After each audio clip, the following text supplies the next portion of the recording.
So,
good evening. Today we will start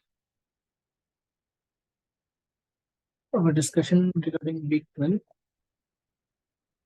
So, this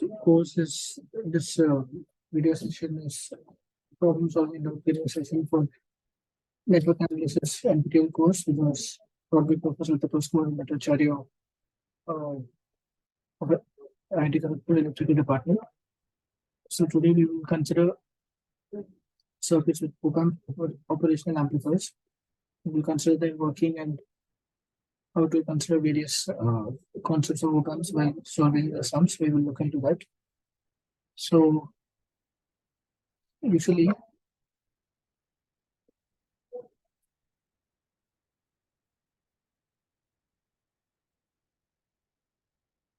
this is how an op-amp IC will work.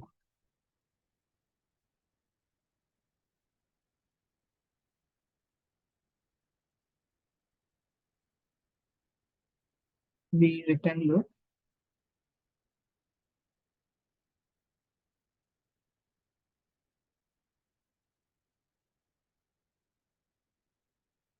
with pins outside.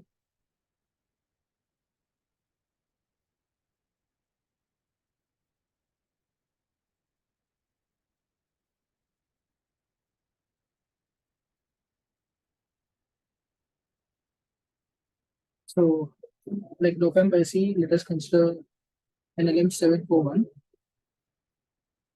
So like pins 1, 2, 3, 4, 5, 6, 7, 8.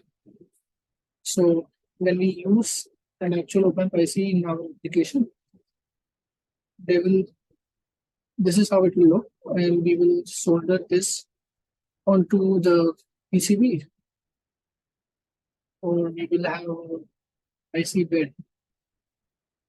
We will connect this LM741 operational amplifier IC to the IC bed, and then we will connect the IC bed into our circuit board, or that is our breadboard, and we will test for various applications which we need. So the LM741 is a very common IC, and we will look into what are the pins. So pin number 2 is the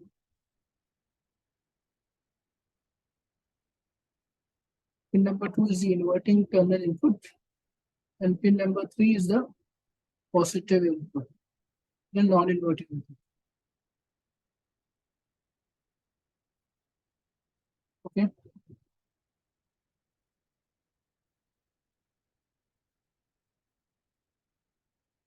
Okay. Pin number 4 is connected to minus VDC, and pin number 7 is connected to plus VDC. And pin number 6 is the output. There are various other pins which are, one is for eliminating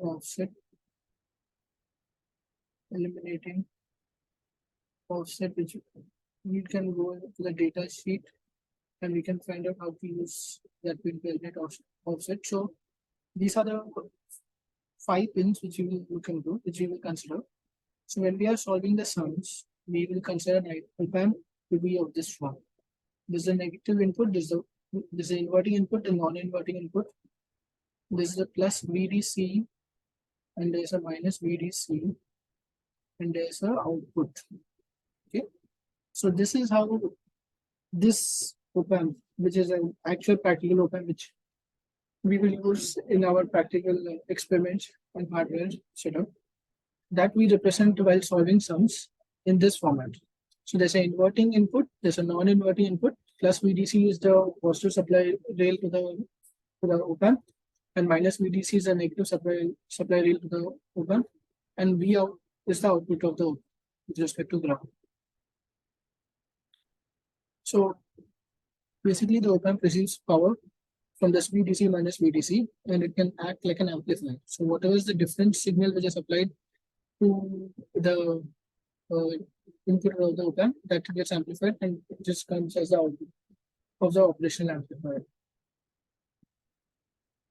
So we will look into it. So as it has been taught in the lectures, the gain of the op-amp tends to infinity. And this is actually what we want. We want the gain of the amplifier to be as high as possible. So we will consider in our analysis and when we are solving the sums that the op-amp which we have been given is an ideal op-amp. So what are the characteristics of an ideal op-amp? One is the gain is infinity. So A tends to infinity. Second is the input impedance of the op-amp should be as high as possible. So that is R input tends to infinity. The third thing which we require is the output impedance should be as low as possible. So R out tends to 0. Okay, so these are the considerations for the op-amp, and as you will see over here, this is the inverting terminal, this is the non-inverting terminal. We apply an input voltage V1 here and a voltage V2 here, and this is our input impedance. Okay, so when we will represent it, the output, it is represented as the gain A into the difference of the input supplied to the input terminals of the op-amp, that is V2 minus V1, and there's an output impedance R out. Okay, so we will assume that R out tends to 0, R in tends to infinity, and A is very high as possible, infinity in our consideration. But in a practical op-amp, there are limits which we have to consider while designing our circuit. So that is a bit, it's an advanced topic, so we will not consider that. Now, we will look. So this is how we represent the op-amp in our sums which we will be solving. Okay, so these are the main pins which you will consider and which we will look into. So it has a positive supply rail VDC and negative supply minus VDC, and V1, V2, and V out, and these voltages are with respect to the ground connection. All the voltage VDC minus VDC, V out, these are output with respect to ground. V2 also with respect to the ground. So for an op-amp, we will consider an op-amp. Okay. Op-amp has a linear region and a saturation region. So this is over here. This is V2. This is V1. And we will consider the op-amp as a gain of A, which we assume to be infinity.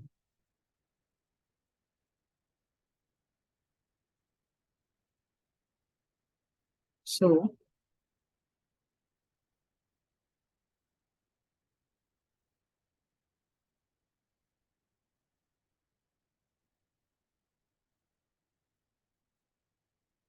this is the characteristic of an ideal op-amp. This is the input voltage, which is equal to the difference of V2 minus V1. This V out. Okay. This is plus VDC. This is minus VDC. So these are the static gain characteristics of the op-amp. So there's a linear region.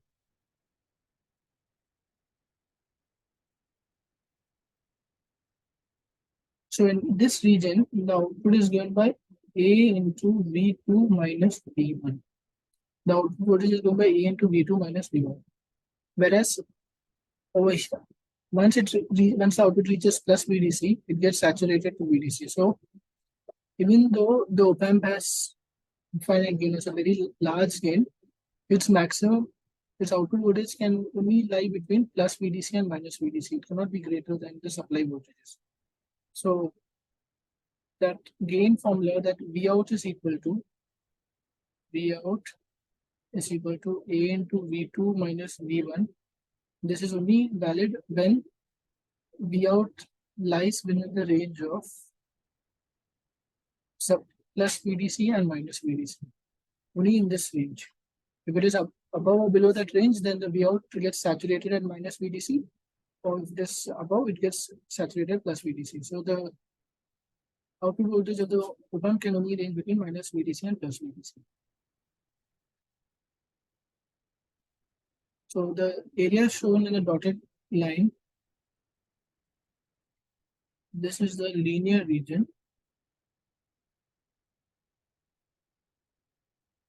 And the region apart from that, this is known as the saturation region.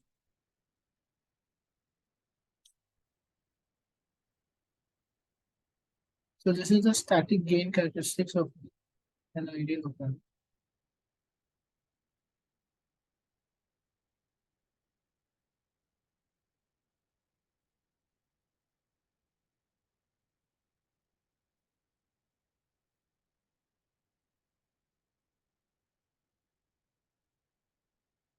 Then another point to consider is this gain is very high, so the slope of this line will be very large. So it will almost look like a straight line.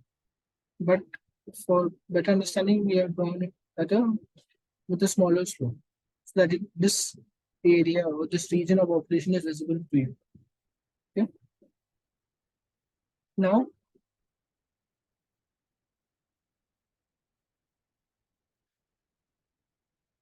this is a comparative circuit which is drawn, where the inverting input is connected to ground. That is, the voltage at the inverting input is 0, and at the non-inverting input it is V2.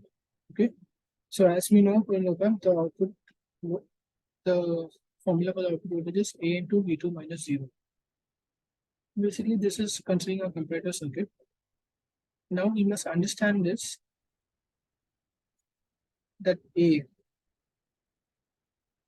the gain of an op-amp is in the range of 10 to the power 6. Okay, so that is like around 1 mega. Now, the voltage V out can range only between like around minus 15 to plus 15. So even the V input, which is equal to V2 minus V1, if this is, so there's a limit on the output voltage. So suppose that is output voltage is 15. So 15 is equal to A into V2 minus V1. So V2 minus V1, the maximum input voltage that can be applied before it goes into saturation is 15 upon 10 to the power 6. That is approximately 0.015 millivolt. So even though there's such a small difference voltage applied to the op-amp when it is in open loop condition, it will automatically saturate the op-amp. So when we use an op-amp in open loop condition, it is used as a comparator. Okay. So if the V2 is greater than 0, then the output will just saturate to plus VDC. And if V2 is less than 0, it will saturate to minus VDC. Because the gain of the op-amp is, because we consider the op-amp as an ideal op-amp, and so the gain tends to infinity. So it will just automatically get saturated to the supply rates. And we have assumed that there's a sinusoidal input applied to the non-inverting terminal. And so this is the output. So thus, the op-amp in this circuit is used as a comparator. So this is let us consider a comparator circuit. It is an analog input. There's an analog input. There is a sine wave, which is an analog wave. But the output of the op-amp is a digital output. It is either high or low. High or low. So this is like one of the basic fundamental blocks of digital circuits. Okay. So now, in open loop condition, it is getting saturated, and if you don't want to use an op-amp, in the form of a comparator circuit. And if you want to use it in the form of an amplifier, then we close the loop. We use negative feedback to stabilize the output of the op amp. So let us consider the case of the circuit given over here, that the non-inverting terminal is connected to ground. To the inverting terminal, there's a resistor, and prior to the resistor, there's a voltage applied V1, and there's a feedback resistor R2, which is connecting the output of the op amp to the inverting terminal of the op amp. So when we are when this op amp is used as an amplifier, we use it in negative feedback. So the output voltage is connected to the input terminals at the inverting terminal, so that it will result in negative feedback. Okay. Now, if we want to get V out, the difference voltage required is equal to V output upon A, which I showed over here. If I want to get V out, the voltage which I will require is that voltage upon A. Okay. So at a very small voltage, the op amp is getting saturated. What does that mean is, under normal operation, the difference in the voltage, that is V2 minus V1 tends to 0. Okay, so this is known as the virtual short concept.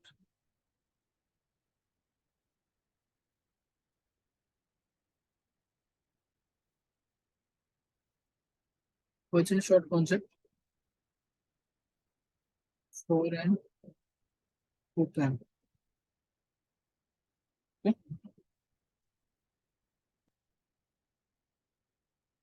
So when we will be doing our analysis, where we are going to consider the op amp which is connected negative feedback, we will assume that the inverting terminal and the non-inverting terminal both are at the same voltage level. So as it has been shown, that there is approximately 10 millivolt difference, and that voltage tends becomes as low as possible because we are considering that the gain of the amplifier tends to infinity.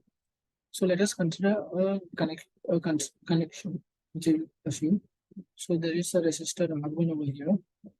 This is V1. This is the inverting terminal, minus plus. This is the feedback resistor R2, and this is the output voltage. This terminal is connected to ground. Okay. So it is connected in negative feedback. That means the voltage, the difference voltage at the input terminals is very low as possible. So over here, let us assume this to be voltage Vx. I think at this terminal it is Vx. So this Vx minus this voltage over here, which is 0, which is ground. Okay, so this difference, V difference, is equal to Vx minus 0. That is equal to Vx. This V difference tends to 0. Okay, if that tends to 0, that means Vx also tends to 0. That means the voltage at this terminal tends to 0. So by the virtual short concept, we have that V minus the voltage at the inverting terminal is equal to the voltage at the non-inverting terminal. And this concept is used for analysis in our sums. Okay. Now,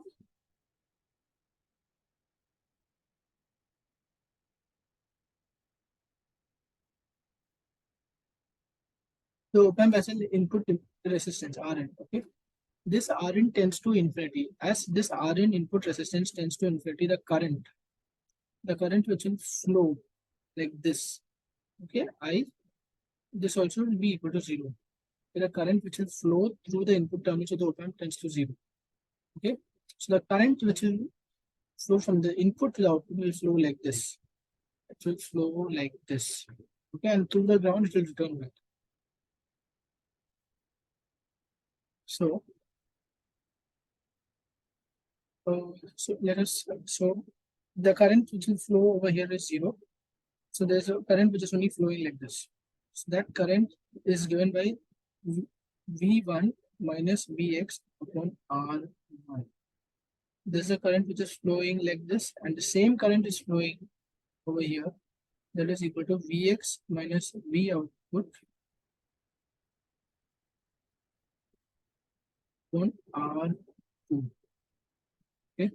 Since Vx is equal to 0, we get V1 upon R1 is equal to minus V output on R2.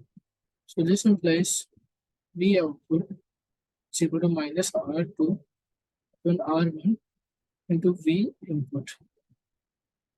So thus using external resistors, we have amplified the input voltage in a fixed formula. So using this concept of negative feedback for the operational amplifiers, we are able to use the op amp to get us a specific range of amplification, specific gain of amplification, which is decided by feedback resistors and other resistors which are connected. So here V output is equal to minus R2 upon R1 into Vn. Okay, so if we make R2 to be 10, let us assume R2 is equal to 10 and R1 is equal to minus 1 ohm. R2 is 10 ohm, R1 is equal to minus 1 ohm, R2 1 ohm, then V output is equal to minus 10 into V in. Okay. Now let us keep in mind that V output still even in this case is limited to plus VDC or minus VDC.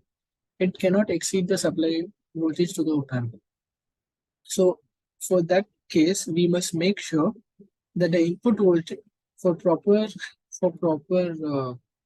operation of a circuit, we must make sure that the input voltage does not exceed the limits. Suppose V output max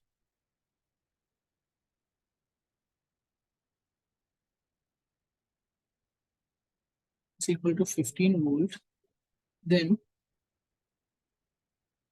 V output max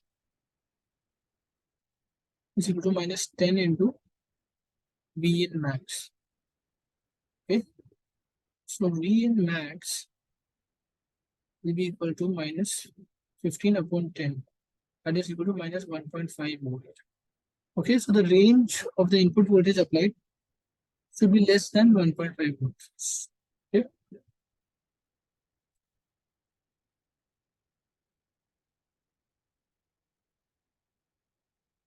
So they have given an application circuit, the same one which we have considered, that two resistors and it connected negative feedback, and here the voltage at this terminal is 0 volt because this is the inverting non-inverting terminal is connected to ground, and so the input inverting terminal also has a voltage which potential voltage which tends to 0, which is approximately 0. That is this is the virtual ground concept, and using that assumption, we solve this circuit and we find the output voltage as a function of the input voltage. Okay.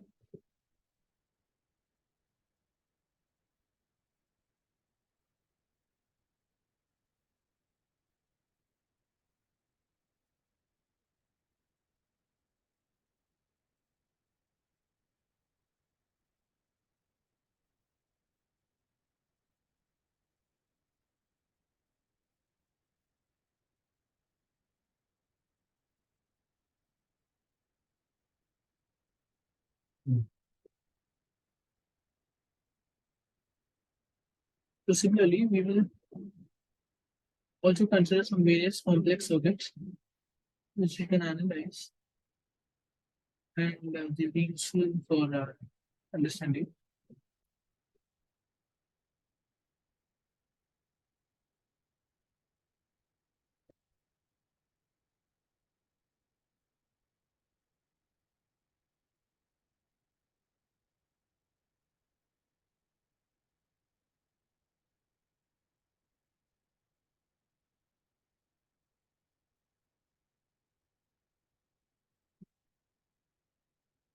So at the positive terminal, there's a voltage divider circuit.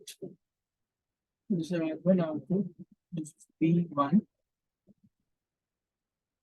Okay. So V2, there is V2. There's R1, there's V1. And then again, resistor R2, feedback resistor connecting the inverting terminal to the output, low time, V output. So let us first find out the voltage over here. Let us call this VB. Let us call this VA. Okay. So VB, since this is an ideal op amp, the input impedance is very high, so no current will flow into the op amp. So any current which flows has to flow like this. So VB is equal to V2 into R2 on R1 plus R2. Okay, so this is a voltage at VB. Now by virtual ground concept, by virtual ground concept, VA should be equal to VB. So thus we have found VA is equal to V2 into R2 upon R1 plus R2. Now, when we apply KCL over here at node A, okay, we have V1 minus VA upon R1. So this is the current which is flowing in, which is B equal to VA minus V out upon R2. This is the current which is flowing out. So this is equal to VA minus V out upon R2. So this becomes R2 into V1 minus R2 into VA is equal to R1 into VA minus R1 into V out. So this becomes R1 into V out is equal to R1 plus R2 into VA minus R2 into V1. Okay.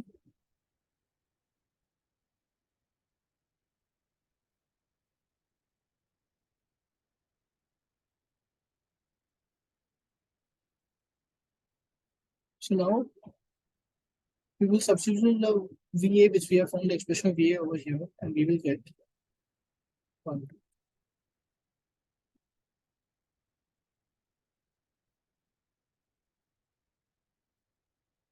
R1 into V out will be equal to R1 plus R2 into V2 into R2 upon R1 plus R2 minus R2 into V1. So we get V output is equal to V2 into R2 upon R1 minus R2 upon R1 into V1. So effectively it becomes V2 minus V1 into R2 upon R1.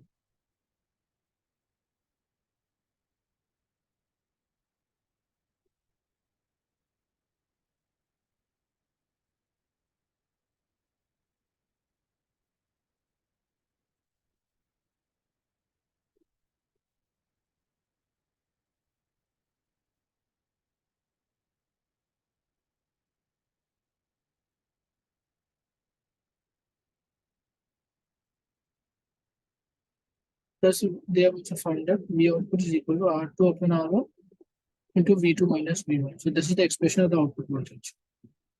So thus, it is the difference of the input voltage into the gain R2 upon R1. So which we have obtained over here. Similarly, these circuits can be used as an angle circuit. They can also be used as an integrator circuit, or it could be either used as a differentiator. Any various voltage divider applications they can be used as. There are various other complex circuits which was shown and which can be considered as well. But now we will go to solving the assignment questions. And then after that, if time permits, we will consider Millman's theorem and try to understand Millman's theorem. Okay? So let us consider this circuit given over here.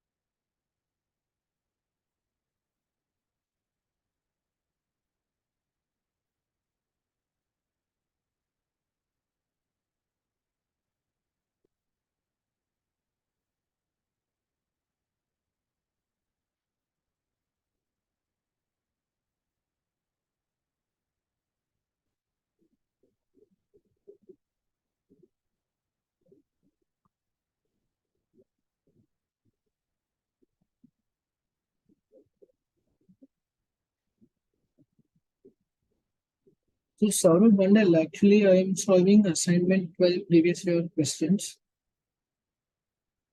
So do you have any doubts or should I proceed as I was solving? Do you have any doubts or queries?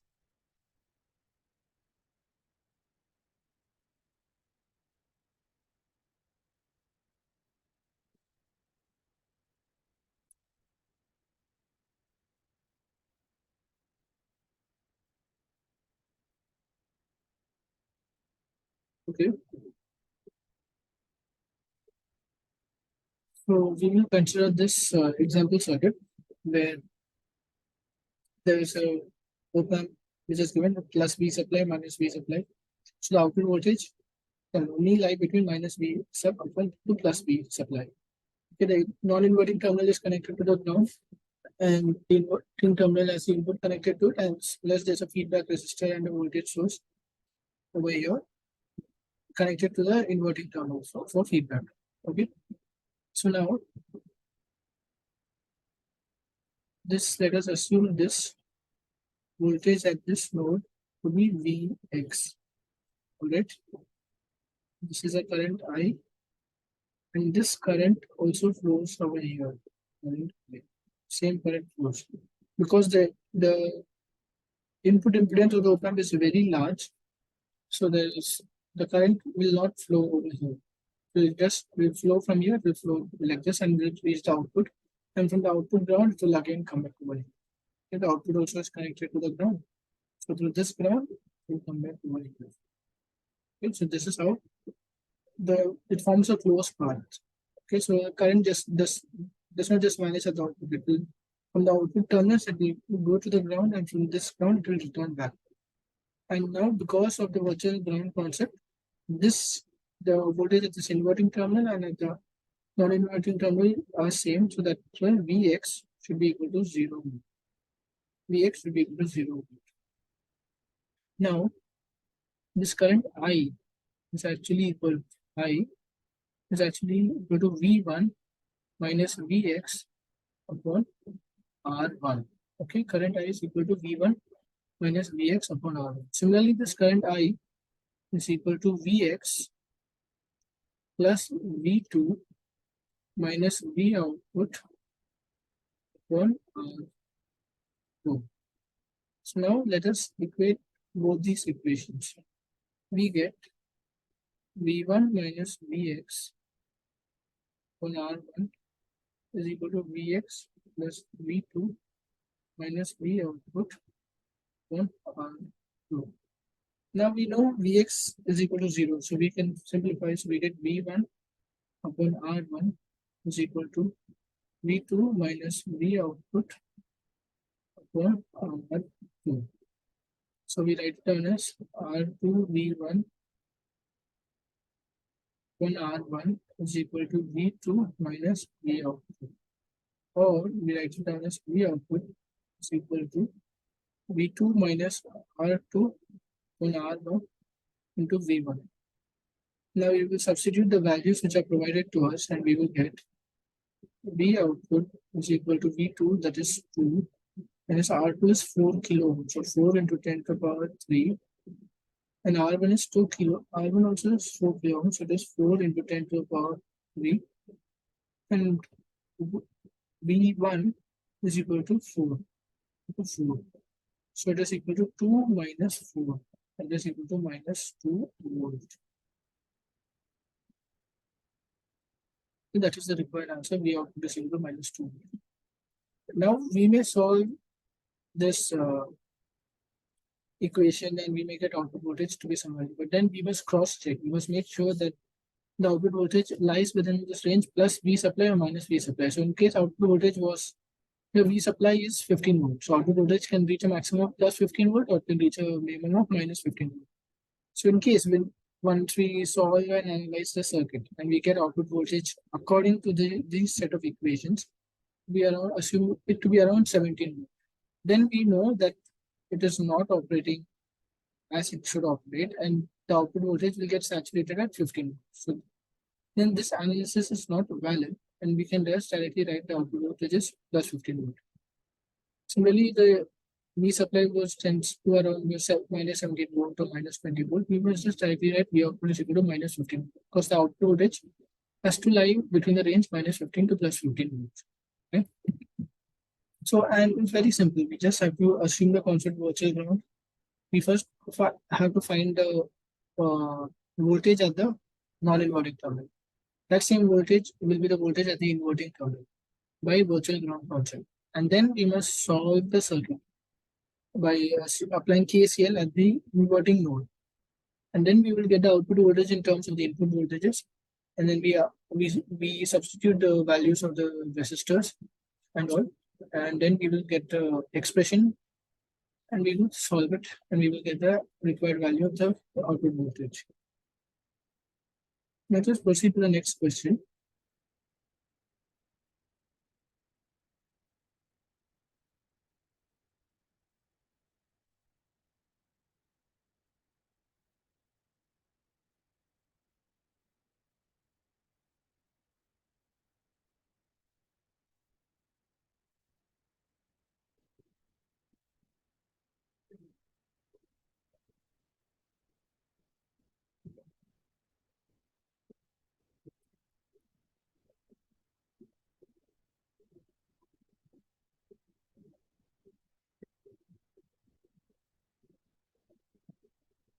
So this is another circuit where the open is supplied by V supply minus V supply again of 15 volts.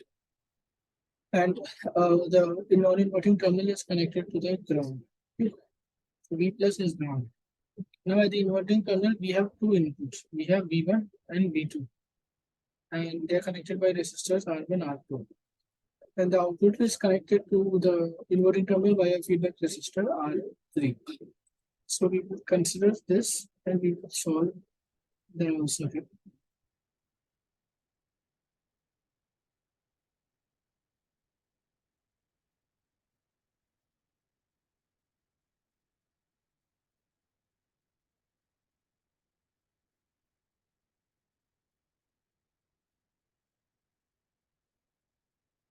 One thing to keep in mind, you must always be sure that the output is connected to the inverting terminal.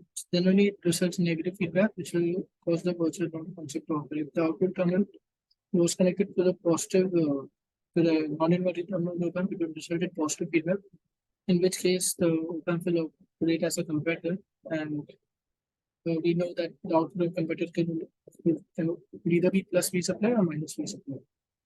So here, since it is connected negative feedback, we can apply the virtual ground concept. So according to the virtual ground concept, this V plus and this V minus. So V plus is equal to 0. So V minus also is equal to 0 according to the by applying the concept of virtual ground.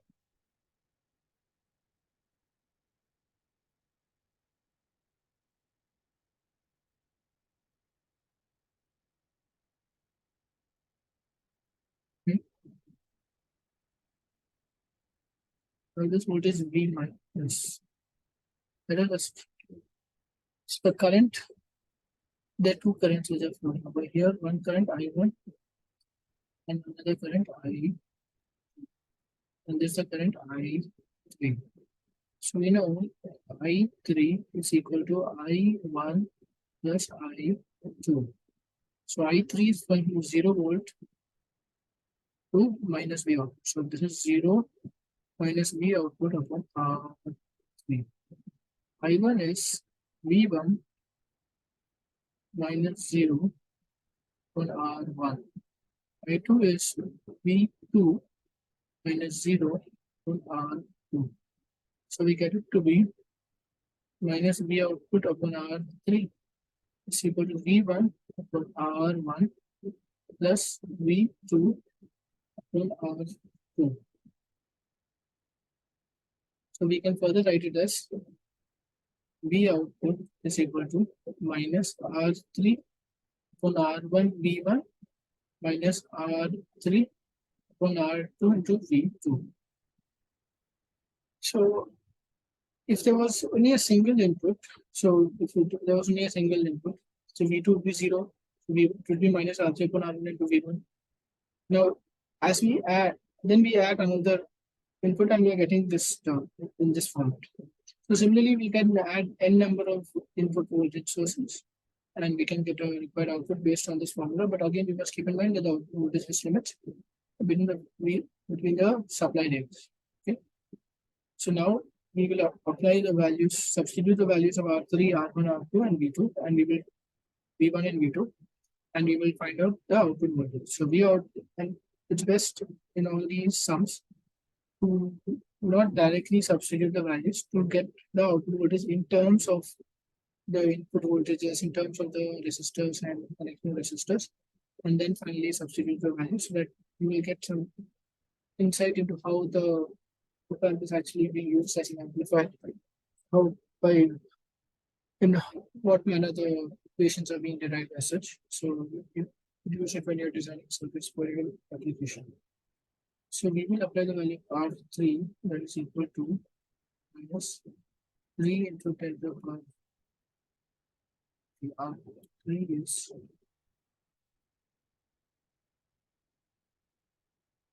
2 into 10 to the power 3 on R1. That is 4 into 10 to the power 3 into V1. That is 1. Minus again R3, that is 2 into 10 to the power 3 upon R2. That is 3 into 10 to the power 3 into V2, that is 1. So V output comes out to be minus 2 by 4 and minus 2 by 3. That is equal to minus R minus 2 by 3. That is equal to minus 3 minus 4 into 2 into 3. This is equal to minus 7.6, which is equal to minus 1.1667.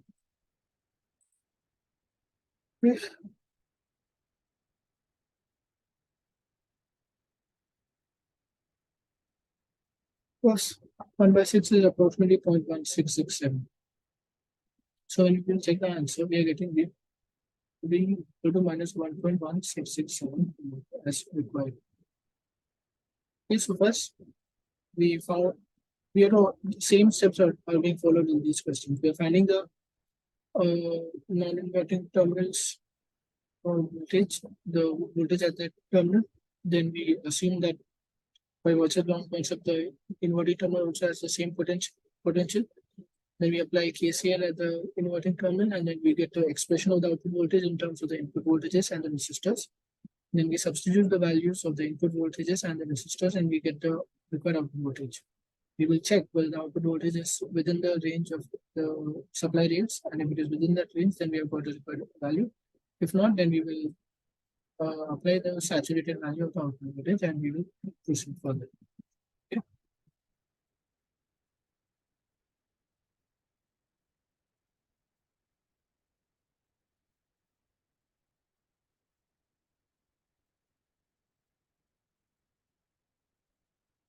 Now we'll proceed to the next question.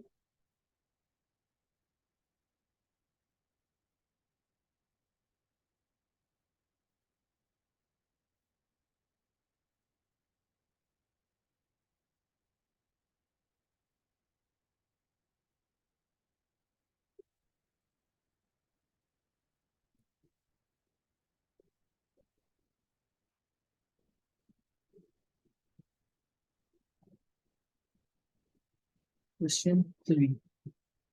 Okay. So this question is slightly different to the questions which we were solving earlier. So in the earlier questions, we used to have the resistors connected to the input terminals. But in this case, and the voltage was and the voltage at the inverting terminal was connected to the ground.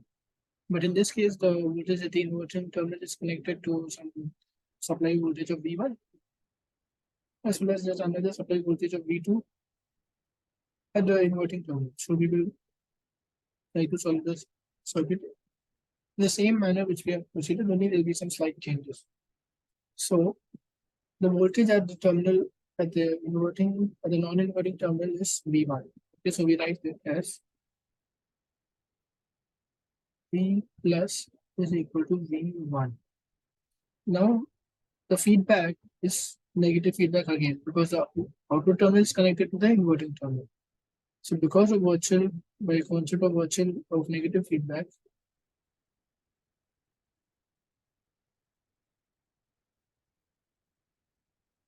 we can apply virtual ground concept and we get V minus V equal to V1. V equal to V1. So the voltage over here is V1. Now the voltage at this terminal Vx, okay, the voltage at this terminal Vx is formed by this loop. Okay, it is formed by this loop. So we get Vx to be equal to V1 plus V2. We get Vx to be equal to V1 plus V2.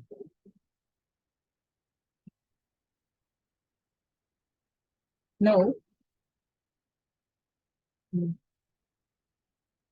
the current which is flowing over here is zero.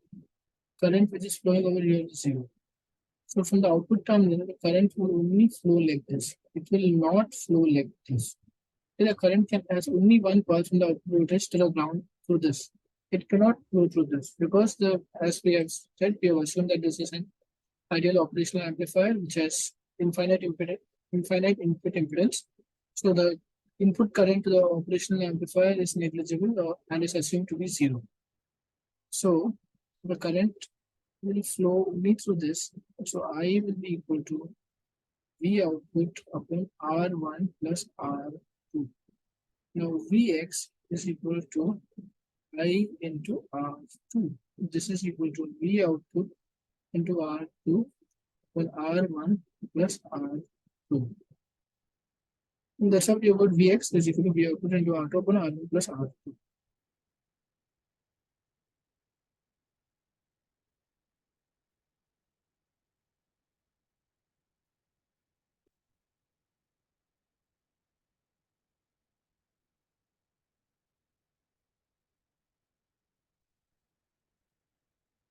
Now we must understand this Vx is not equal to V1 plus V2. This will be minus Vx. Okay, this will be minus Vx. Because when we connect it with this to ground, okay, we are going like this. Okay, like this. So this will be plus Vx plus V1 plus V2. So this will be equal to minus Vx. So minus Vx is equal to V1 plus V2. So we get Vx is equal to minus V1 minus V2. But we know Vx is equal to V output into R2 upon R1 plus R2. This is equal to minus V1 minus V2.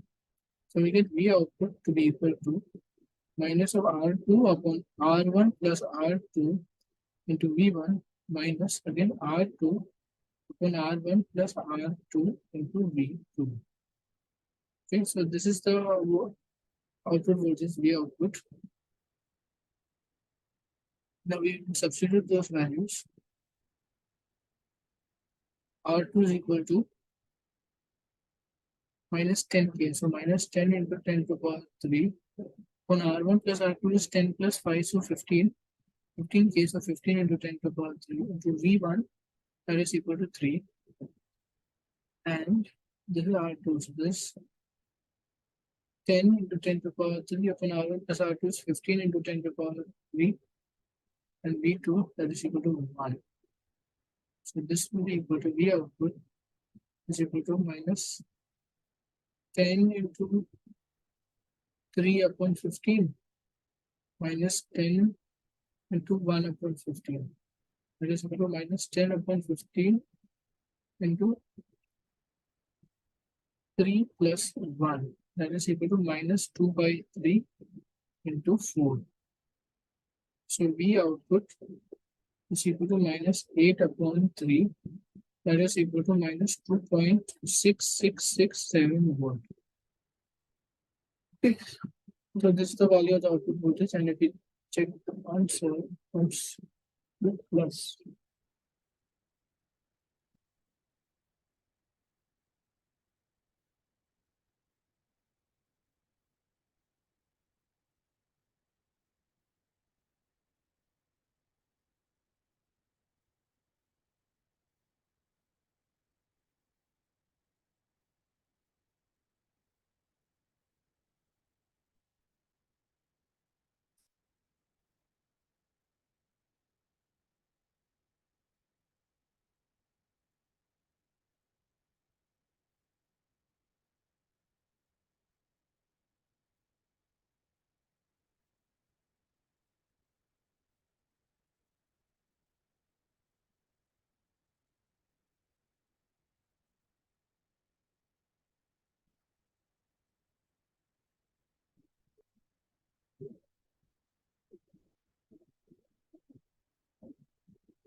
If there's been a mistake,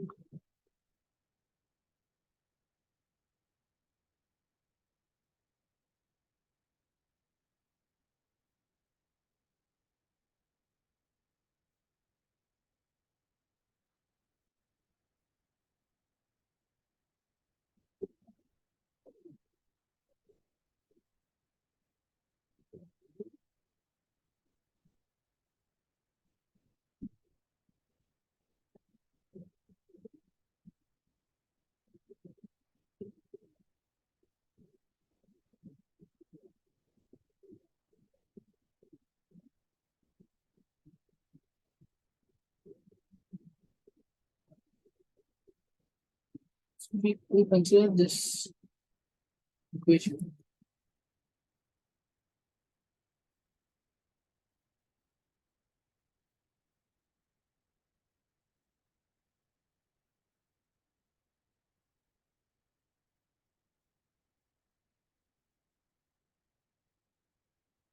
This actually is V1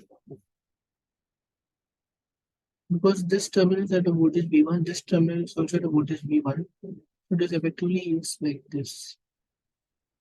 Okay, this is plus minus V1. So when we apply KVL in this room, we get V1 minus V2, and this is equal to Vx. Minus Vx is equal to 0. So we get Vx is equal to V1 minus V2. Thus we get the voltage at this node, Vx is equal to V1 minus V2.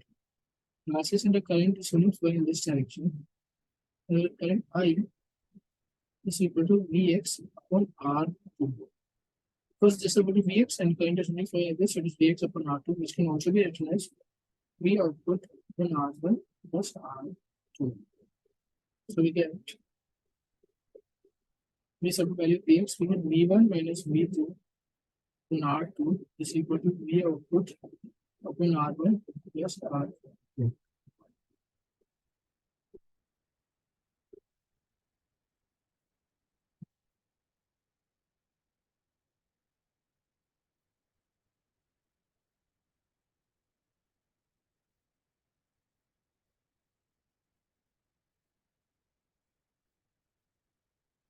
So we get V output is equal to R1 plus R2 upon R2 into V1 minus V2. When we substitute these values, R1 plus R2 is 15K. 15 into 10 to the power 3. R2 is 10K. It's 10 into 10 to the power 3. V1 is 3. V2 is 1. So 3 minus 1. So it becomes 15.10 into 2. We get V output is equal to 3 volt.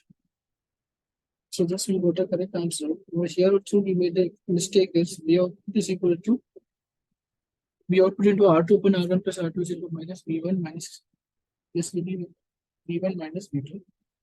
Here this R1 plus R2 gets multiplied and R2 will be a denominator. So we made a mistake over here. This will now be proceed the next one.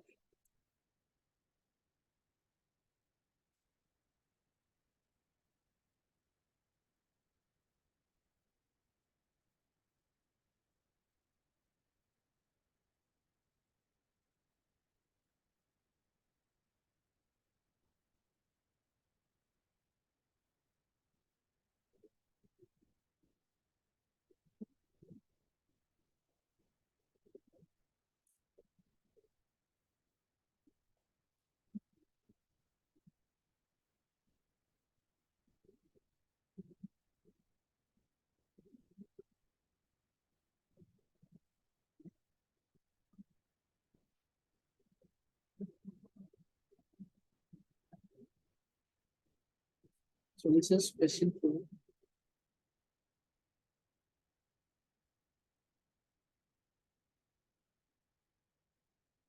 So in this question, we will consider two input amplifier, and this is the circuit which is drawn over here.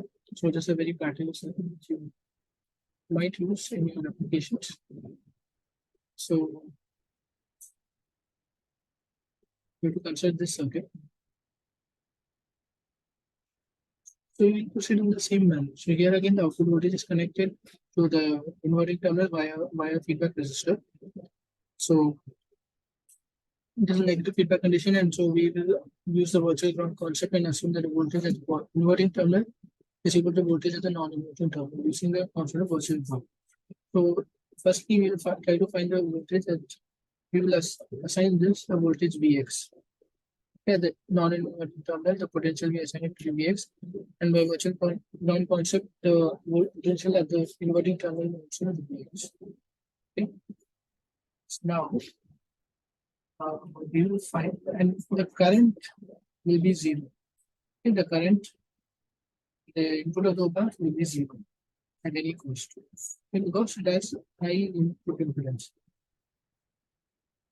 So we consider, and this is the voltage V2. Okay, this is a voltage V2.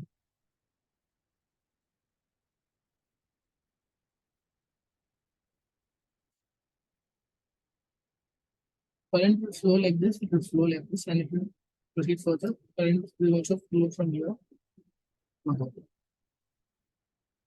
So this current which is flowing over here will be given by I is equal to.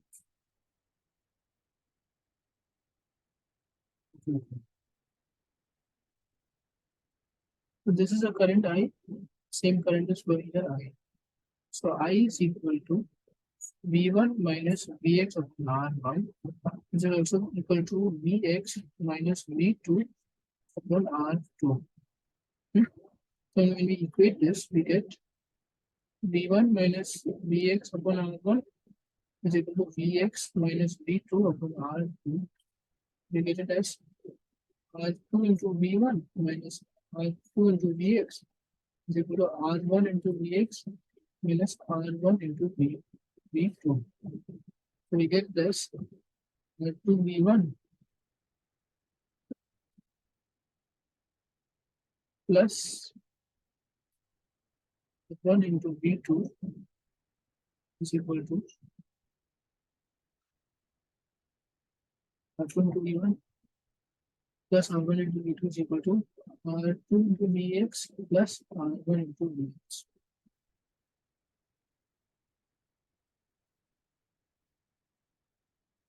So we get Vx is equal to R2 into V1 plus R1 into V2 upon R1 plus R2.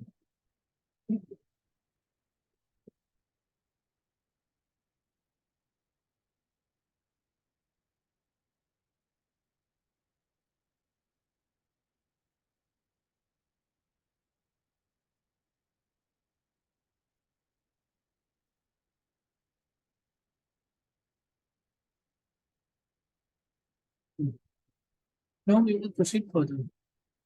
Now the current which will flow from here is V2 minus Vx upon R3. Okay, so this is suppose current I3 and this is current I4. So I3 is given by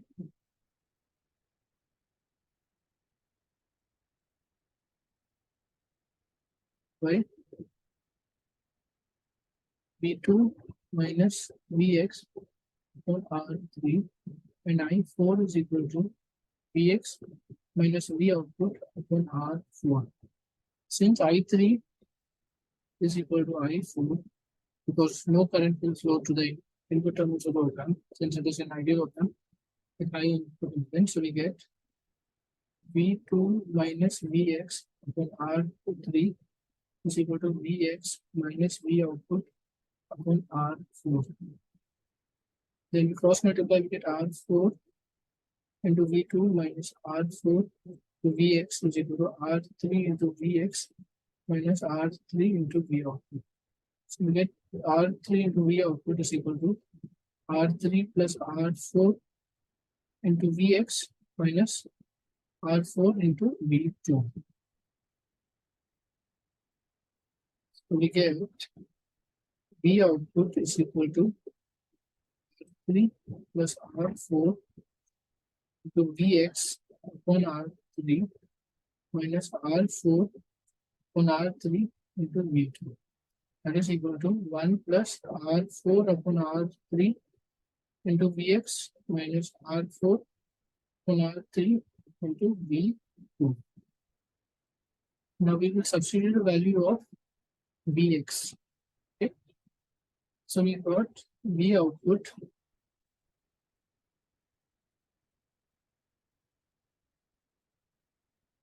one plus R4 upon R3 Vx is equal to V1 into R2 plus R1 into V2 V1 into R2 plus R1 into V2 upon R1 plus R2 minus R4 upon R3 into V2. Now we will substitute values of R4, R3, R1, R2. We will get R4 is 2K, R3 is 3K. So it is equal to output is equal to 1 plus 2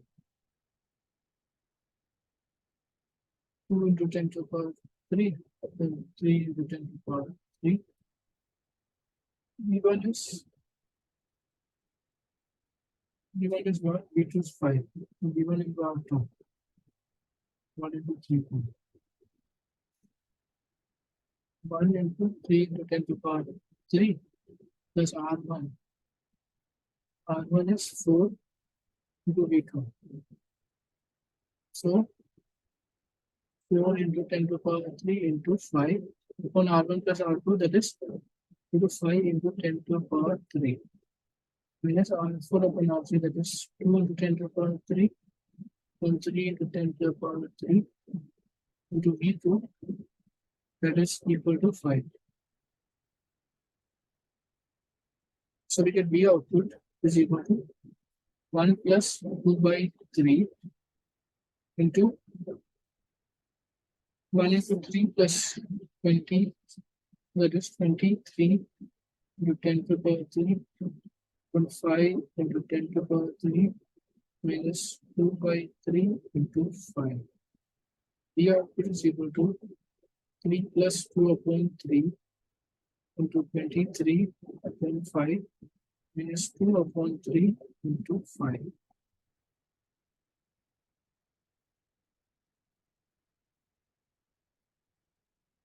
So V output is equal to 5 by 3 into 23 upon 5 minus 2 by 3 into 5. 5 and 5 get cancelled, that is equal to 23 upon 3 minus 10 upon 3, which is equal to 13 upon 3, which is equal to 4.33 mole.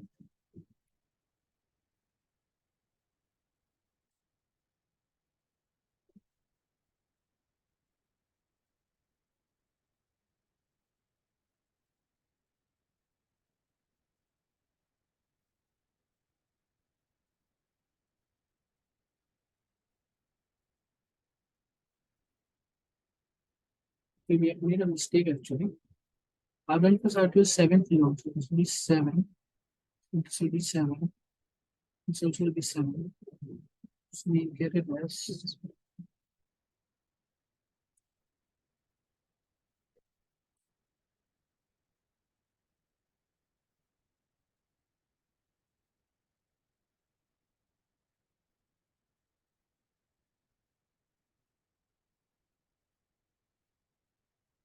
the output is equal to 5 into 23, 3 into 7 minus 10 upon 3.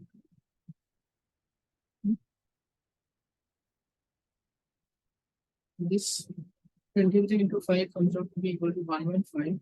115 upon 21 minus 10 upon 3. This is equal to 115 minus 70 upon 21. So we got V output to be equal to 115 minus 70, which comes out to be 45 upon 21, which comes out to be 2.142 volts. Okay, so this is the equation solution of question 4. Now so this is how a two input amplifier. We analyze a two input amplifier and we have got the equation of in terms of the resistors, the value of the resistors, and we have substitute values. I made a mistake by substituting the values, but you better be careful and soon you will have the test question exam for NPTEL. So all the best for that. So now we will proceed to solving the question 5.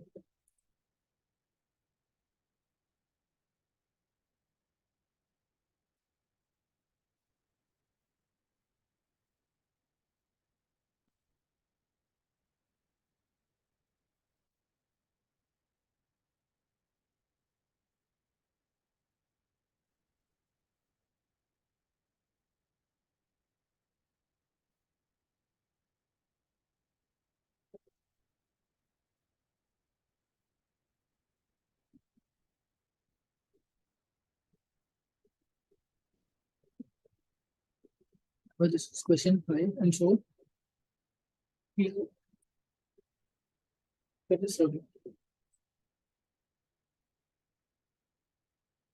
So there, again, at the input terminals of the open, there's a positive invert at the inverting terminal.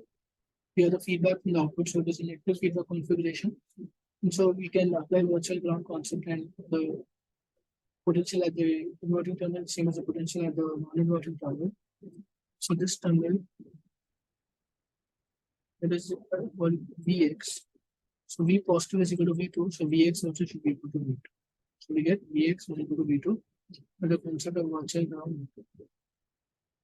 Virtual ground. Alright. Now, as we iterated many times, I'll say again that the input impedance of the op amp is very high, so no current will flow into it. So all the current will flow like this, and then it will flow like this. The current like this is given as equal to V1 minus Vx on R1, that is equal to Vx minus V output upon R2.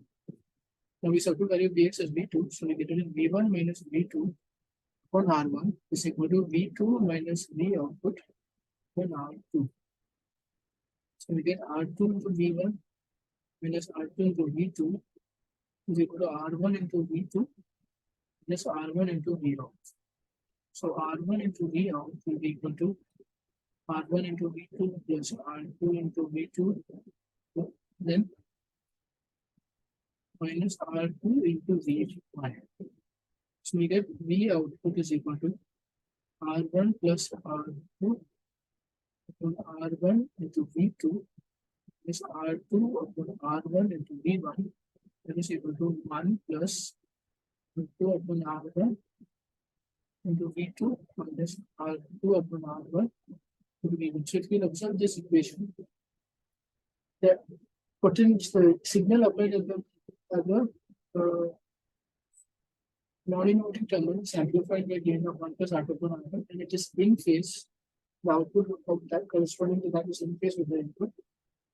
Similarly, the output which is due to the inverting terminal is equal to minus R2 upon R1 into V1, and that is in the opposite phase as compared to the input terminal.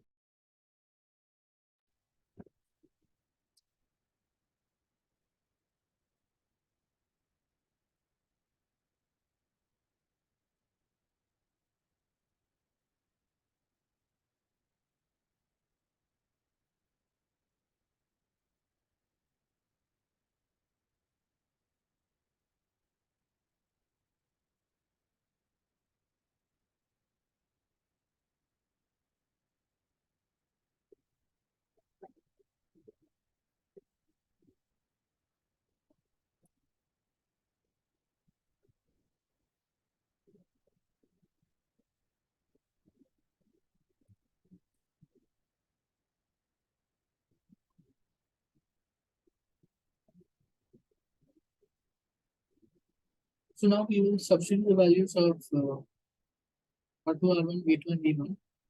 So we will get V output is equal to 1 plus R2 is 4 kilo ohms, so 4 into 10 to the power 3.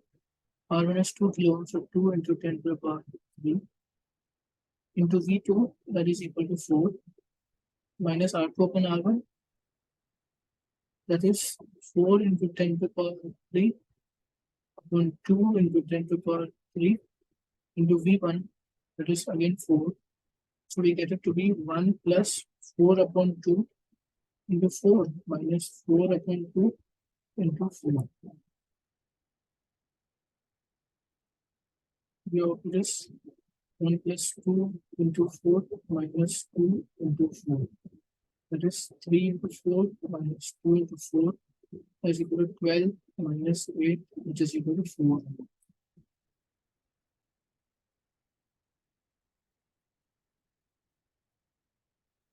So this we have found the output voltage corresponding to this equation, and it is 4 volt as it is required in our question.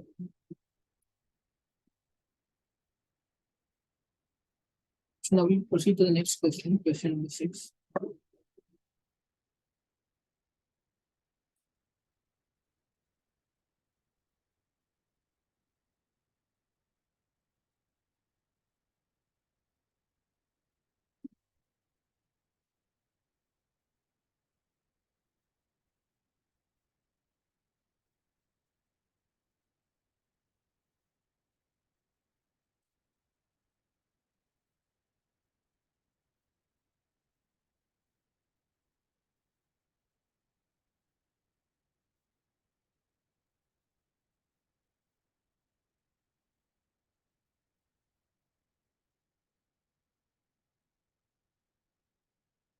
So this is question number 6 over here.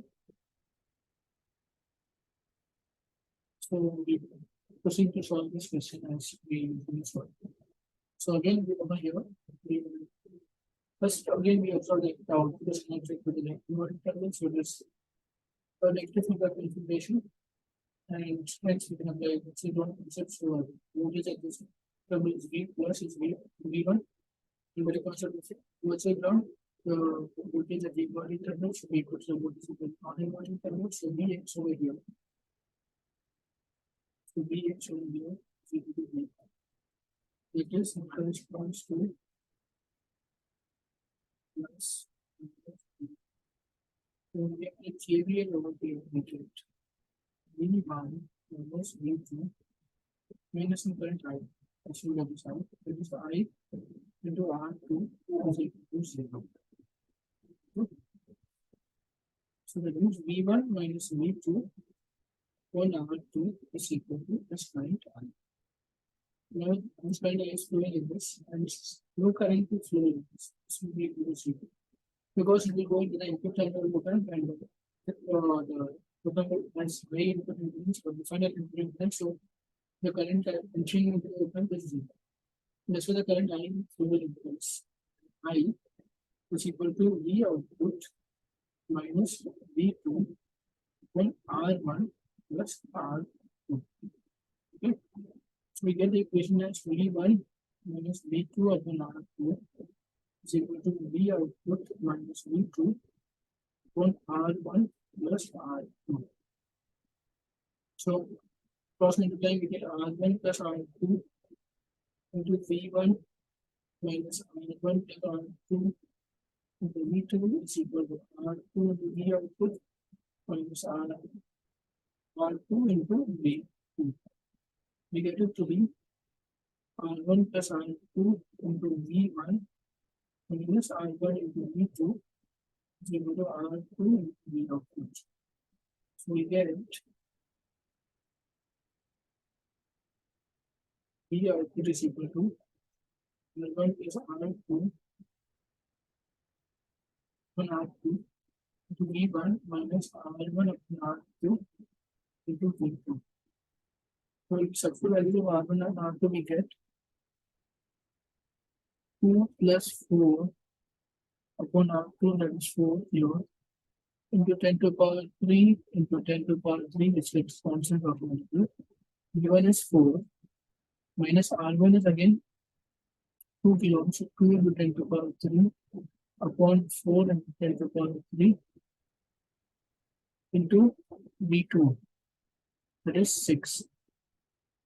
That's why we get the output is equal to 6 upon 4 into 6, 6 upon 4 into 4 minus 2 upon 4 into 6. That is equal to 24 minus 12 upon 4, which is equal to 12 upon 4, which is equal to 3 volt. So thus we have found the output voltage, which is equal to 3 volt. We see this despite mentioning that also considered to be 3. So that's our analysis is right, and we have proceeded in the right way.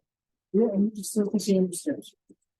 It's the first kind of non-inverting terminal, and this one the voltage of the inverting terminal also is equal to that.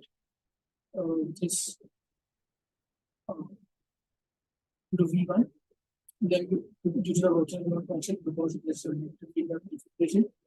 Then we find out the output voltage in terms of the terminal, and we will get the expression, required expression, and then we substitute the values of R1, R2, V1, V2, and we will get the required voltage which is required. So now we proceed to the next question.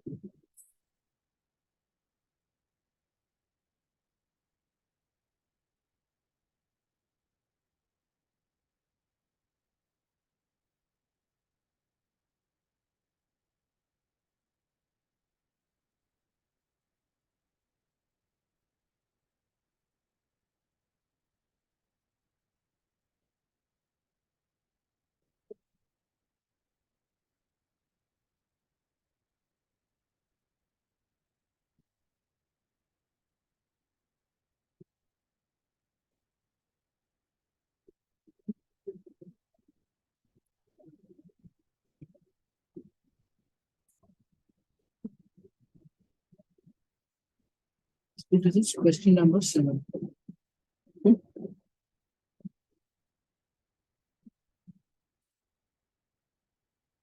So here, positive terminal at the open, we have equal to V1. V plus is equal to V1. So the non-inverting terminal, it is connected to a voltage source of V1. So that's why V plus is equal to V1. And which is again connected negative feedback configuration. So we would assume so that due to virtual ground function, the polarity of this terminal also will be V plus is equal to V minus. That's why V minus is equal to V1. So this here effectively becomes plus minus V1. Okay. So V1 is the voltage over here. So here the voltage is V1. So this way V output will be equal to minus V output will be V2 plus V1. So when we take V2 is going to be 4, V1 is going to be 4, so V output will be equal to 8. So thus we have solved the circuit in an instant. What we do is we find out the voltage is V1. Here also the voltage will be V1. Over here also the voltage is V1 because this is the same one. So voltage outside from this V1. Similarly, voltage over here is difference in V2. So V output will be equal to V1 plus V2. So this 4 plus 4, which is equal to 8.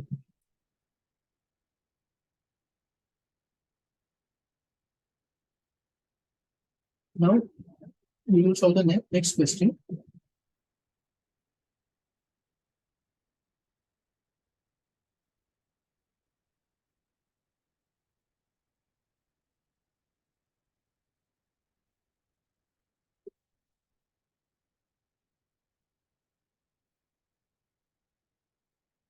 Question 8.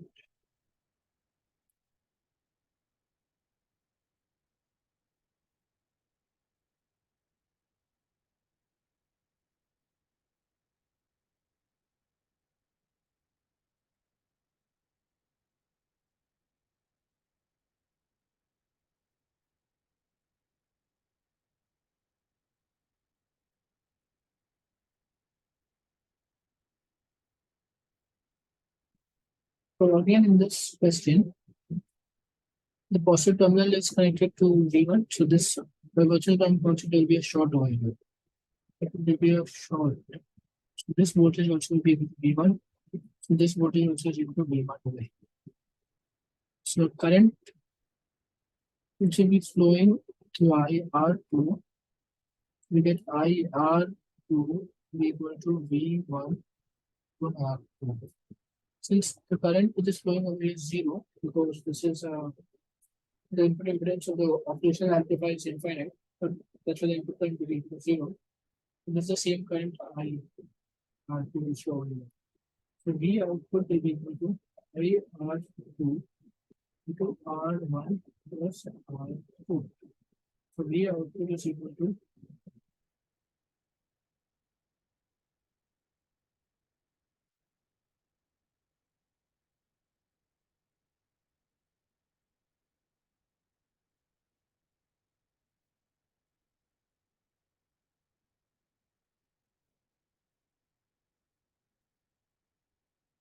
V output is equal to I output R1 plus R2, that is equal to V1 on R2 into R1 plus R2.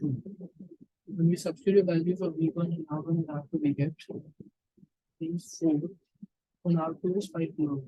5 into 10 to the power 3. R1 plus R2 is 5 plus 5 into 10 to the power 3.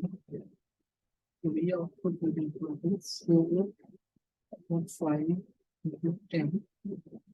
That is 4 into 2. That is equal to 8. So irrespective of this voltage is V2 over here and this R3 over here, the output voltage is governed by this voltage V1 over here. It is not governed by this voltage V2 over here.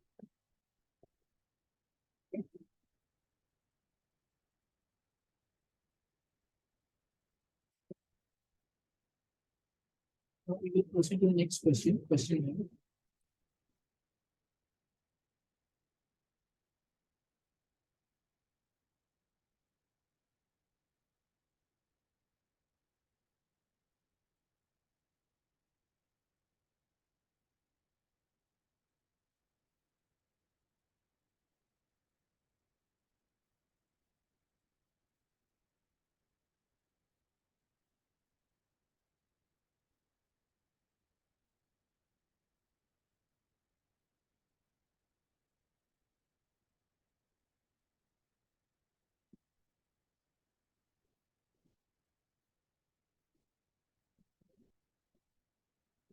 This is question 9.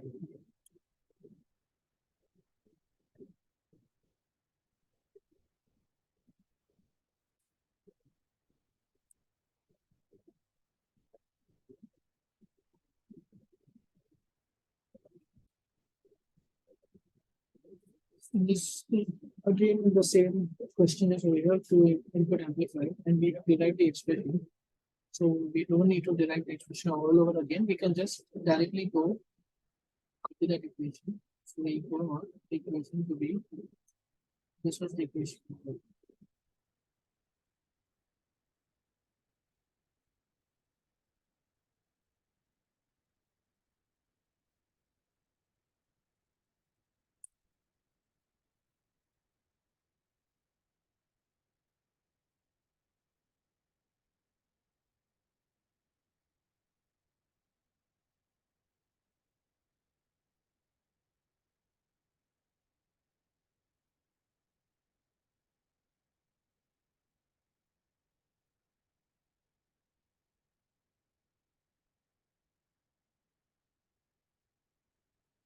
So the equation we got. So V out is equal to 1 plus R2 upon R3 into V1 into R2 plus R1 into V2 upon R1 plus R2 minus R4 upon R3 into V2.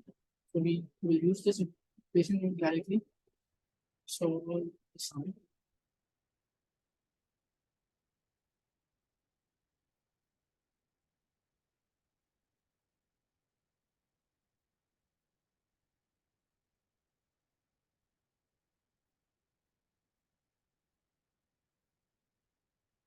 Not actually use this because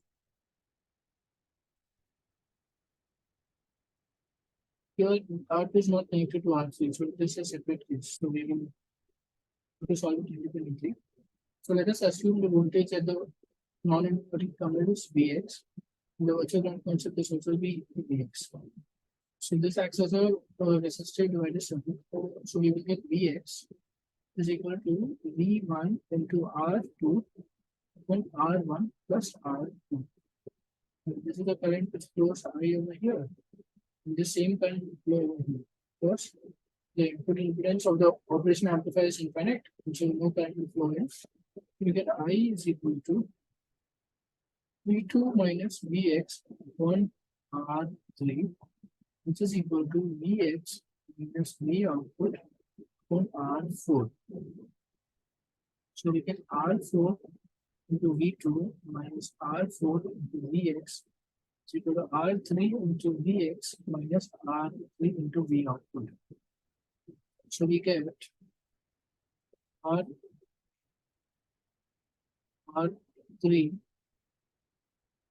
into V output is equal to R3 into Vx plus R4 into Vx minus R4 into V2.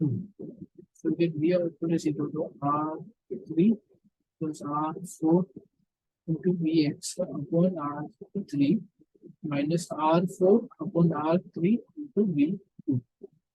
So we will substitute value of Vx, which we have found is equal to V1 into R2 upon R1 plus R2. We get V output is equal to R3 plus R4 or R3 into R2 divided by R1, R2 into V1 minus R4 upon R3 into V2. So this is the value of the voltage. This is the expression. So now we substitute values of R3, R4, R3, R2, R1, R3. We get V output. R3 is 3 kilo. 3 into 10 to the power 3. R4 is 2 kilo. So R3 is 1 kilo. 1 into 10 to the power 3. R4 is 2 kilo. So 2 into 10 to the power 3 upon R3 is 1 kilo. So 1 into 10 to the power 3 into R2 is 2 kilo. So 2 into 10 to the power 3. R1 plus R2 is 3 plus 1. 2 is 5 kilo. So 5 into 10 to the power 3 into V1, that is 2 minus R4 upon R3, that is 2 upon 1, 2 into 10 to the power 3, 1 into 10 to the power 3 into V2, that is 1.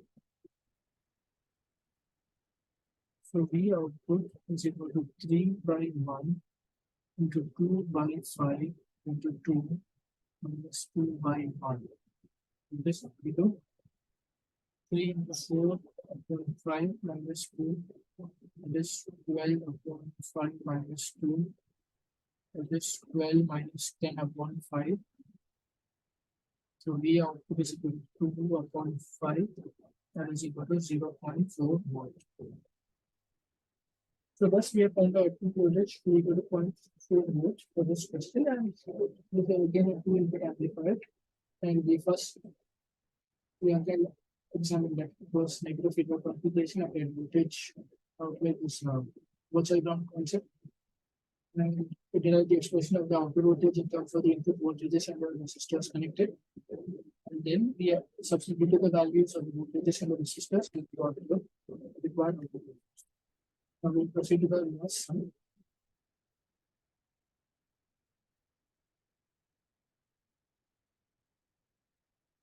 It's given by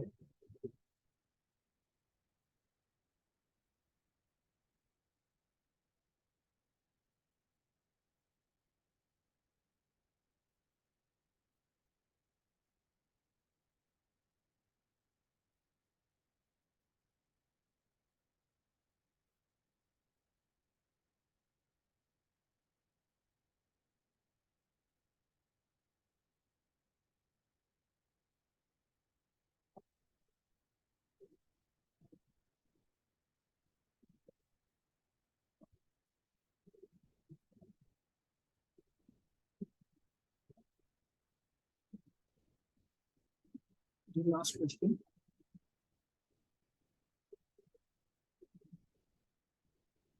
So we have this operational amplifier given over here where it is connected uniquely feedback configuration. So the output voltage is directly connected to the inverting terminal of the op amp, and this is used. This is also used in practical applications and which is a very useful thing. Now, the voltage over here is equal to V output. This is V output. So this also is V output. Okay, so this is again an input feedback.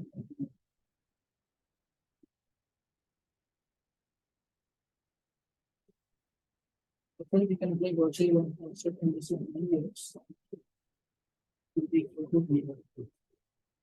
So this is I1, this is I2.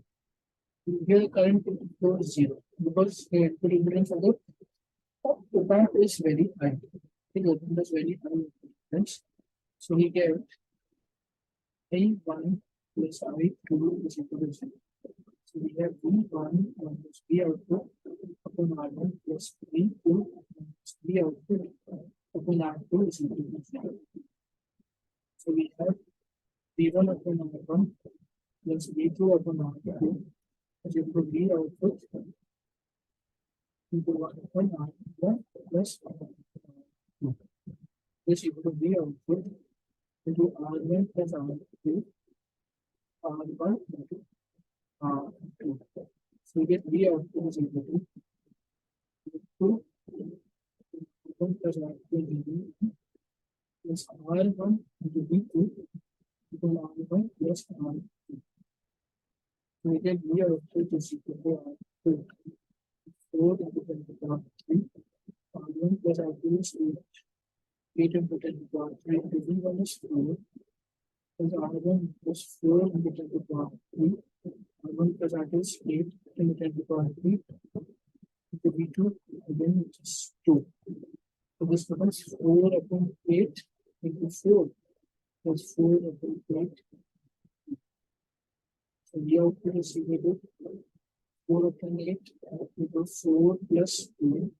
That is half into 6. That is equal to 3 point. Just we found out the output is equal to 3 point.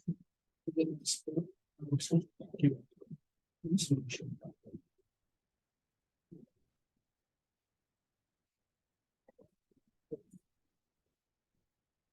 So now we have finished solving the sums for previous year assignment 12, which was given in week 12. There were some very simple sums which we did. We just had to assume the same concept and we had to definitely solve it.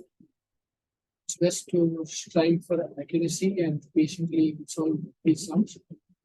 Do not make mistakes in polarity and to, while substituting the values, to be careful, to take heed. So now we will consider the Millman's concept.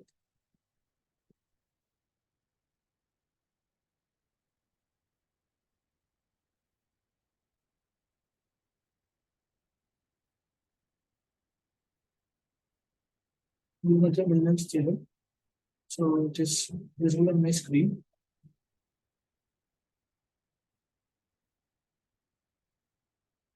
So Millman's theorem is applied for unbalanced star connected loads fed from a balanced three phase supply. That's the example which is considered.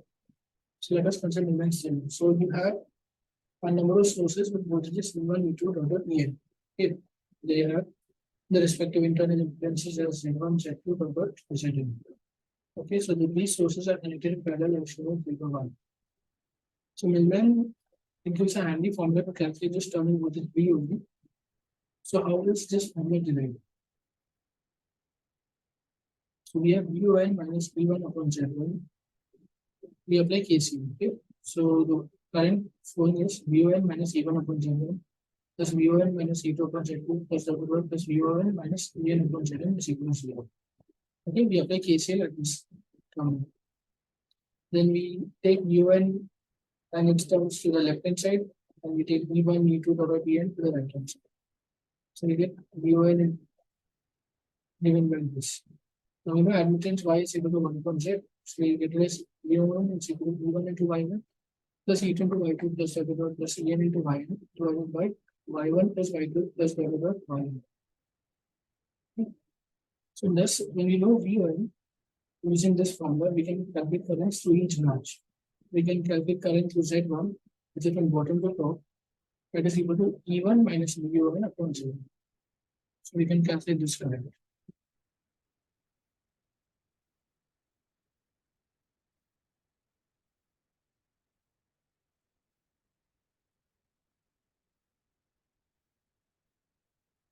E1 minus V1 upon Z1.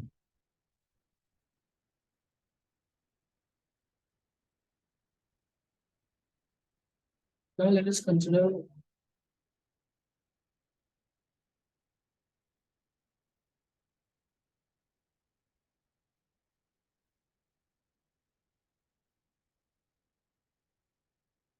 the application of Millman's theorem for a star connected load. Okay.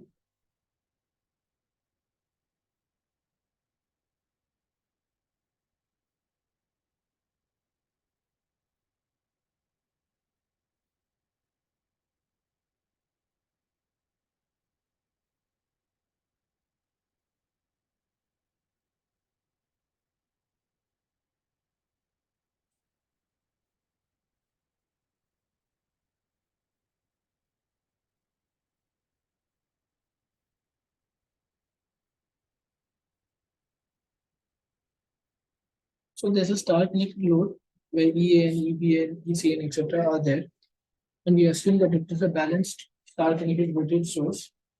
Okay. That is EA and EB and ECN have same magnitude, but they are phase shifted from each other by 120 degree apart. They're phase shifted accordingly. Now, the Z1, Z2, Z3 need not be equal. It could be an unbalanced load. So we assume that Z1, Z2, Z3 are different. Now, by Millman's theorem, we know this VON is equal to EAN into Y1 plus EVN into Y2 plus ECN into Y3 divided by Y1 plus Y2 plus Y3. This is, we must consider the fact that Y1 is equal to 1 upon Z1, Y2 is equal to 1 upon Z2, and Y3 is equal to 1 upon Z3. So Y1 is in more, Y2 also is in more, Y3 also is in more. So from using this formula, directly we get a value of V1. We have to just substitute the different values. Then to get the value of IA, the current IA, which will be equal to EAN minus VON divided by Z1. Similarly, IB will be equal to EVN minus VON upon Z2.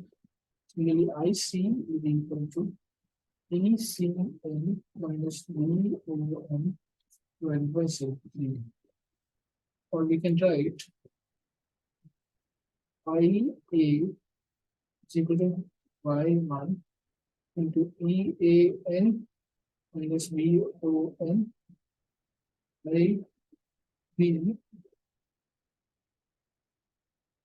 is equal to Y2 into EVN minus VON. Similarly, IC is equal to Y3 ECN minus VON. Thus, we have considered the practical application of Millman's theorem. So, even though these impedances need not be equal, it doesn't deter us from being able to solve the circuit and being able to find the currents IA, IB, IC to be available, which will be fluid. Okay.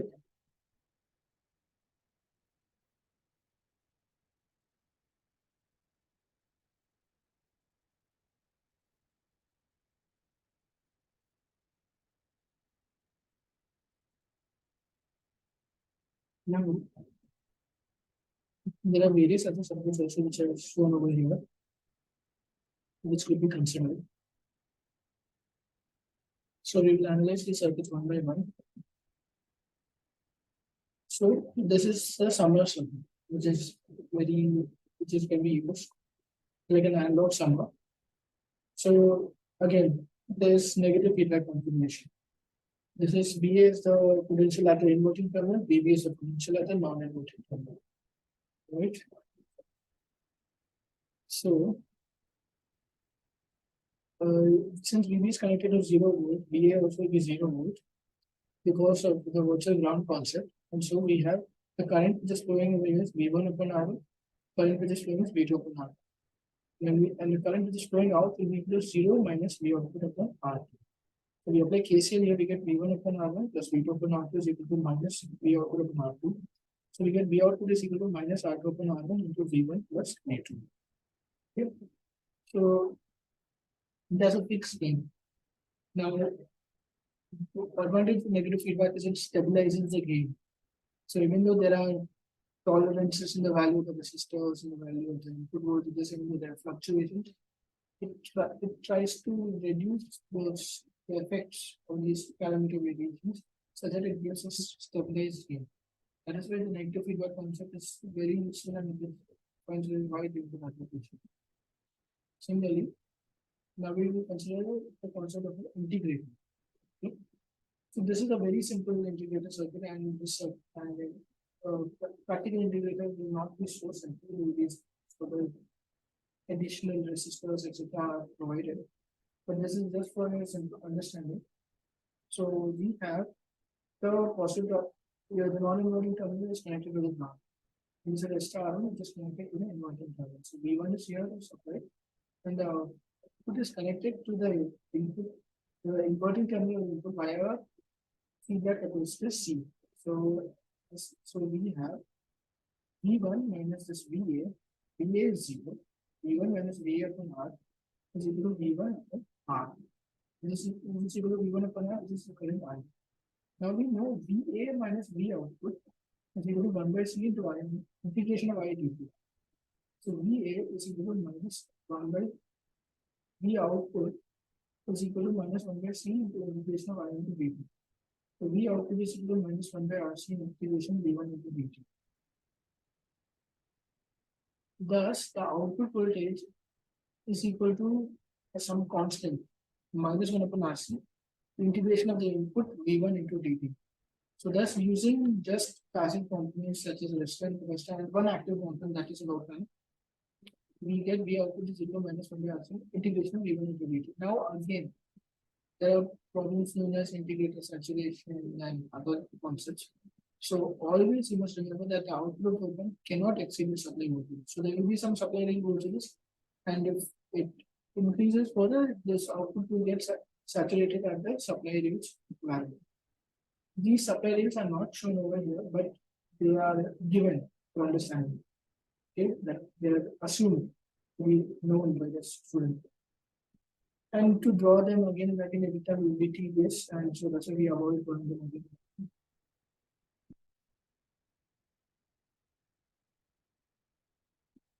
Now this is a differentiator circuit. So here there's a capacitor which is at the input of the inverting terminal. The non-inverting terminal is again connected to the ground, and the output is connected to the inverting terminal via feedback resistor R. Now the current I is equal to C into dV1 upon dt. Because here the voltage is 0, so it is dV1 into dt. This is again equal to 0 minus V output upon R. Okay. So the V output is equal to minus RC into dV1 upon dt. So this is a differentiator circuit. This is an ideal differentiator. And the problem with the differentiator is it brings in a lot of noise.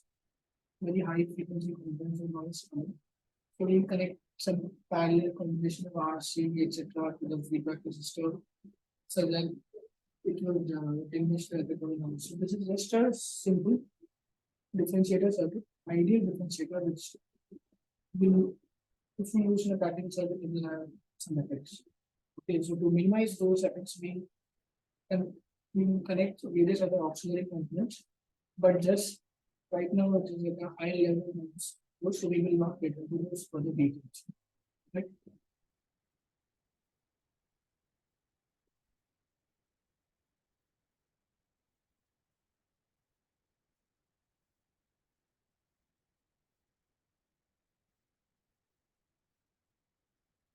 So these are some example sums which we have solved in class, and we have also solved various questions similar to this.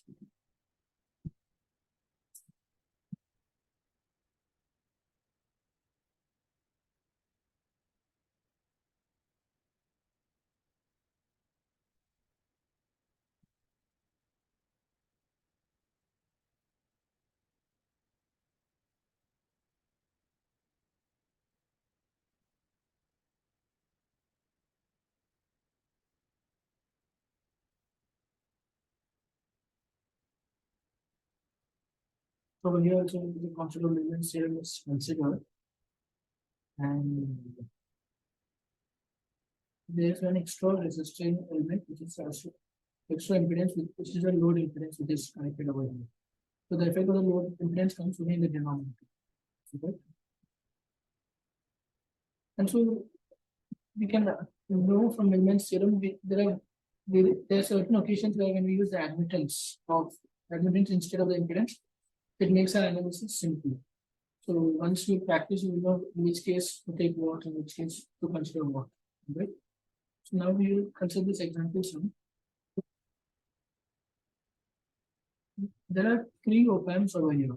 Okay, one op amp over here. This is connected unity feedback. Here it is connected via feedback resistor. Here it is again connecting negative feedback. So throughout this circuit, there's negative feedback is present. There's not a single op amp where there's feedback. There's positive voltage feedback. The positive feedback. The output of each op amp is connected to the inverting terminal, inverting input of the. It is not connected to the non-inverting input. If it is connected to non-inverting input, then there will be positive feedback, which would make make the system unstable. It will destabilize the system. So we do not do that. So let us consider over here this case. So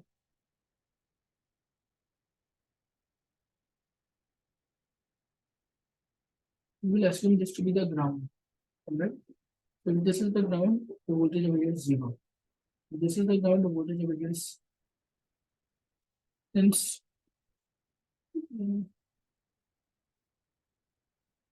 okay, we will take this and we'll solve this circuit.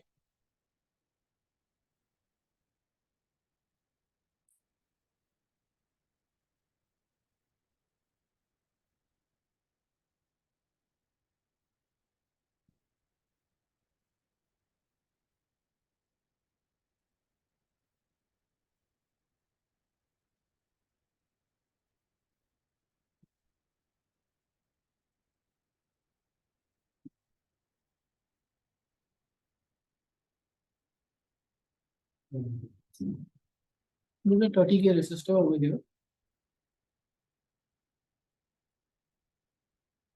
This is the ground. So since no current will flow into the input of the op amp, this voltage will be 6 millivolts. So there will be no drop because this 50K. Because no current is flowing into the input of the op amp. So the voltage over here is 6 millivolt. If 6 millivolt is the voltage over here, this voltage also will be 6 millivolt. Okay. Because by the concept of watch now. So this voltage over here also will be 6 millivolt.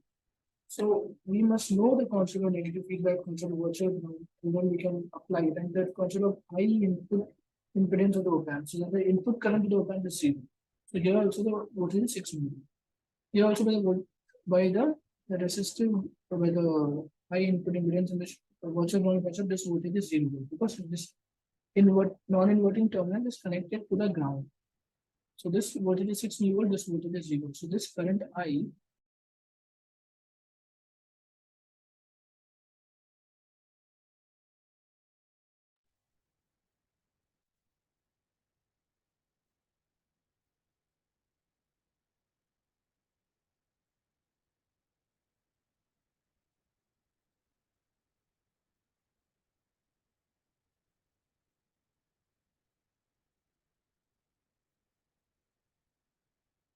we have the current I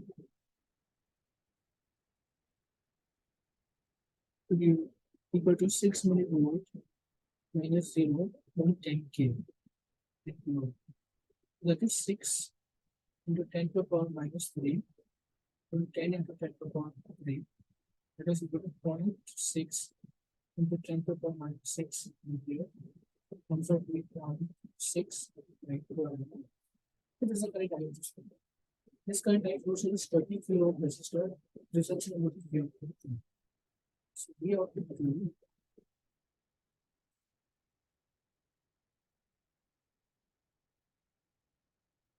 so current I is equal to 0 minus V output to minus 30 kilo. So V output to is equal to minus I into this 30 kilo. So we have minus 6 into 10 to the power minus 7 30 to the power. So V output to plus 18 volt. Okay, so we do this. The 6 into 30,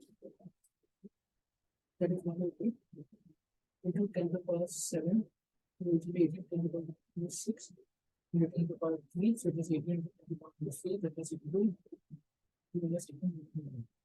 0 to 2, 0 to minus 18. Now, you know, V output is our here.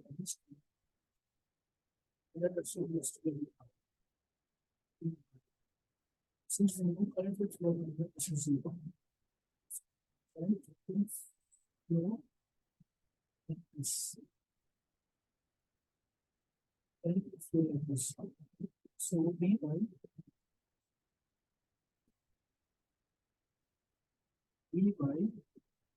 is equal to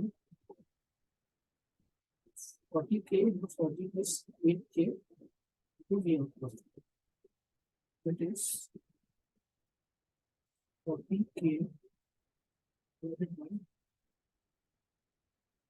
48K to V output. This is 5 by 6 into V output.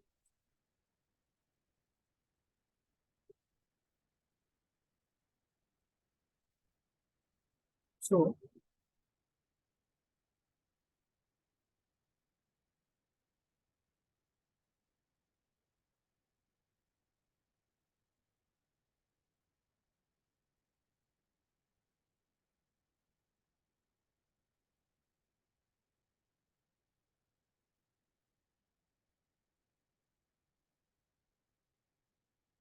now it will flow over here.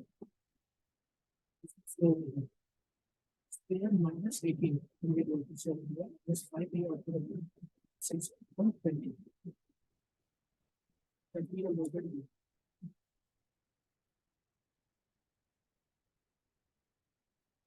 Plus the current at this input will be equal to 0. No current will flow over here. So that means the voltage over here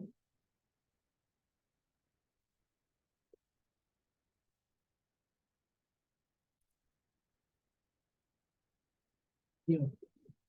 The voltage over here V output will be equal to 5 V output upon 6. So V output is equal to V output. V output is equal to 6 upon 5 into V output. 6 upon 5 into what gives into minus 18. I think that means I didn't understand.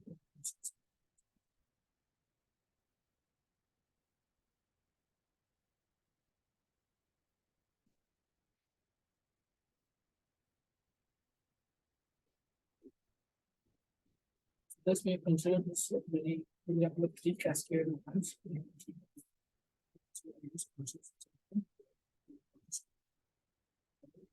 This is another circuit which is used when input impedance is found in the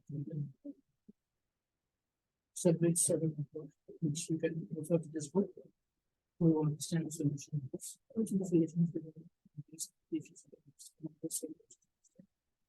So in this So in this course, we have the various things where when the basic skill we are using channel system analysis, and this is used always very well. You can start various sources such as voltage source and current sources. They could be a dependent voltage source or dependent current source. Then they it's a solution of differential equations. That is a classical way. We're using a classical method to find the solution of differential equations. And we can apply Laplace transform to solve the input. So the inductor question multiplies to the constant question to 1.c. Okay. And similarly, voltage is V of t that can make a V of s. Okay, so this is the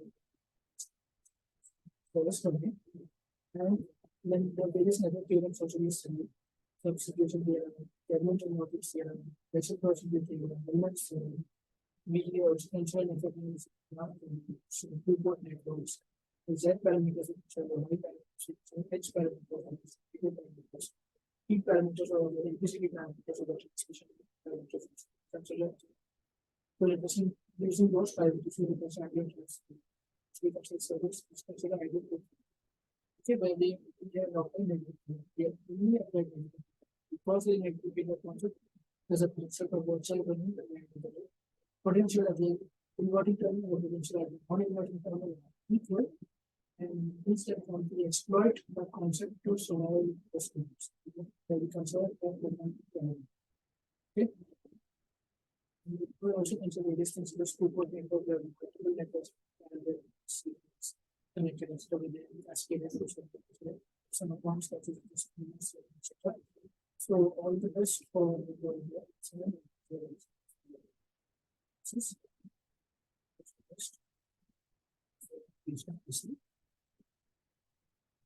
and we just saw each and every assessment which was given for the previous year.